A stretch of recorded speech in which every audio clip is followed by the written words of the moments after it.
गुरु प्यारे सास संगत जी, प्यार से कहिए धन्यकार जी। संतों महापुरुषों जी, आशा करती हूँ आप सभी सतगुरु माता जी के आशीर्वाद से बहुत खुश होंगे। दासी आज आपके लिए एक नई साखी लेके आई है। आज की साखी का विषय है अनोखी दवाई। तो चलिए संतों जी, इस साखी का आनंद लेते हैं। काफी समय से दादी की तबीयत बहुत खराब चल रही थी। घर में ही 2 नर्स उनकी देखभाल में लगी रहती थी। बड़े बड़े डॉक्टर आ चुके थे, काफ़ी जांचें भी कराई, काफ़ी दवाइयाँ भी ली थी, लेकिन दवाइयाँ बदल गई। इतने डॉक्टर बदले, इतनी जांचें कराई, लेकिन अभी भी हालत में कोई सुधार नहीं था। आखिरकार डॉक्टरों ने हाथ खड़े कर दिए और कह दिया, बस अब जो भी सेवा करनी है अपनी दादी की घर पर ही कर लीजिए, दवाइयाँ अपना असर नहीं दिखा रही हैं। तो संतों जी, घर का माहौल भारी हो गया। बेटे और बहू दोनों नौकरी पेशा थे। मजबूरी में बच्चों को हॉस्टल में रखा गया था। जब डॉक्टरों ने जवाब दे दिया तो उन्होंने बच्चों को हॉस्टल से घर बुला लिया ताकि वे दादी को आखिरी बार देख सकें।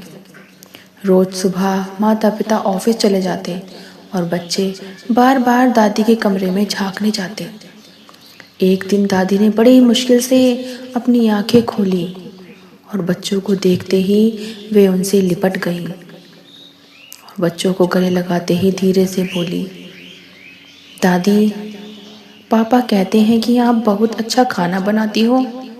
हमें हॉस्टल का खाना बिल्कुल अच्छा नहीं लगता। क्या आप हमारे लिए खाना बनाओगी? नर्स ने तुरंत बच्चों को डांट दिया, अभी दादी को आराम करने दो और तुम बाहर जाओ।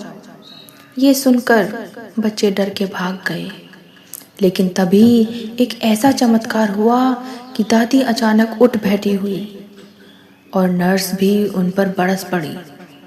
दादी बोलती है, खबरदार, मेरे बच्चों को डांटने का हक तुम्हें किसने दिया? अभी जाओ यहाँ से। नर्स हैरान हो गई और वह बोली कि हम तो आपकी भलाई के लिए ही बच्चों को मना कर रहे हैं।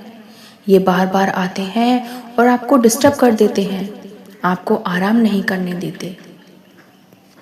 लेकिन दादी मुस्कुरा दी और बोली, इनको देखकर ही तो मेरी आंखें आज खुली हैं और दिल को सुकून मिला है।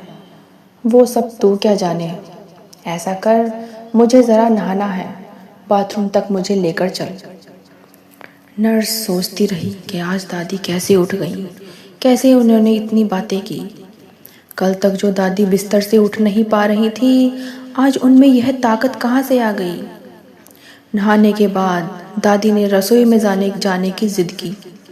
नर्स ने मना किया, लेकिन दादी ने उसकी नहीं सुनी और रसोई में चली गई। दादी, बच्चों को बुलाया दादी ने और कहा कि बच्चों देखो, आज मैं तुम्हारे लिए खाना बना रही हूँ। आज हम ज़मीन पर बैठकर खाएंगे और खाने में तुम लोग मेरे हाथ से खाना खाओगे। दादी के चेहरे पर अजीब सी चमक थी। वे बच्चों को अपने हाथों से खिलाने लगीं।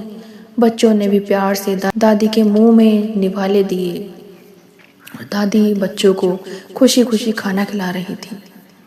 दादी की आंखों में प्यार से आंसू आ गए। बच्चों ने घबराकर पूछा, दादी दादी क्या हुआ? आप क्यों रो रही हो? आपको दर्द हो रहा है क्या? मैं आपके पैर दबा दूं? दादी ने प्यार से सिर सहलाया।